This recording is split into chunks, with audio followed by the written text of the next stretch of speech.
اقبال تو وہ آدمی تھا کہ جو مسلمانوں کو دوبارہ سے ان کی کھوئی ہوئی میراث دوبارہ دلانے کی بات کرتا تھا۔ تو اقبال یہ کہہ رہا ہے کہ یہ جو خدا ہم نے بنا لیے ہیں، سب میں بڑا خدا یہ وطنیت ہے، یہ مسلمانوں کے لیے یہ بڑی نئی چیز ہے۔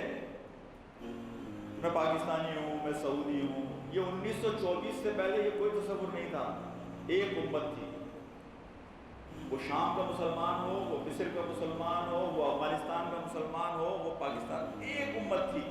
یہ تقسیم تو انگریز نے ہمارے لیے کی، ورنہ یہ تقسیم نہیں تھی۔ تو اسی طرح کے اور بہت سارے خدا ہم نے بنا لیے، کسی نے مال کا خدا، کسی نے کاروبار کا خدا، کسی نے اور خدا تراشے ہوئے ہیں۔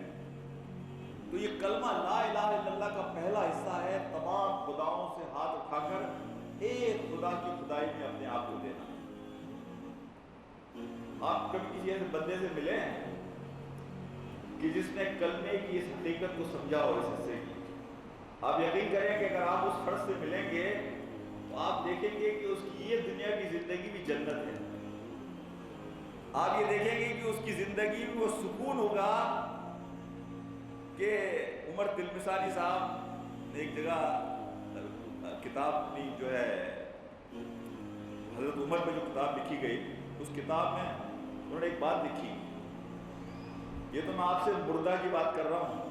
مردہ ایسا آدمی کہ جو کلمے کے اس حصے کو سمجھ لے اور اللہ کو صرف اپنا رب بنا لے، تو مرنے کے بعد اس کا یہ حشر ہے کہ عمر تلمسانی صاحب لکھتے ہیں کہ اس کی قبر کے ارد گرد بھی اللہ کی برکتیں آپ کو نظر آئیں گی۔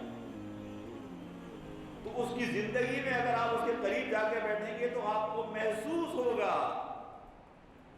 میں 1 مہینہ پہلے ترکی گیا تو فاتح محمد کی قبر پر میں گیا۔ محمد فاتح جس نے قسطن دنیا کو فتح کیا، جس نے ترکی کو فتح کر کے مسلمانوں کے حوالے کیا رومنس کے ساتھ۔ فاتح اس علاقے کا نام ہے جس علاقے میں فاتح محمد کی قبر ہے، اس ٹاؤن کا نام فاتح ہے۔ اللہ میرا گواہ ہے کہ میں مسجد میں بیٹھا ہوں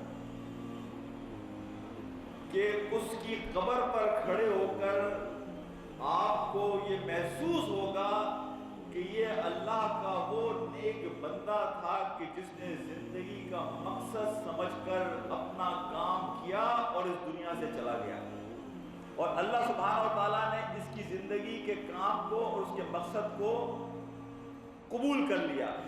اور یہ وہ شخص ہے کہ جس نے اپنے زندگی کے مقصد کو سمجھنے کے بعد اپنے زندگی کے ہر لمحے کو اللہ کے حوالے کیا، اور اس کی برکات آپ کو اس پورے شہر کے اندر نظر آتی ہے۔ تو یہ کلمہ لا الہ الا اللہ وہ ہتھیار ہے کہ جو آپ کی اس زندگی کے اندر ایسا سکون پیدا کر دے گا کہ پھر آپ کو کسی کی پرواہ نہیں ہوگی۔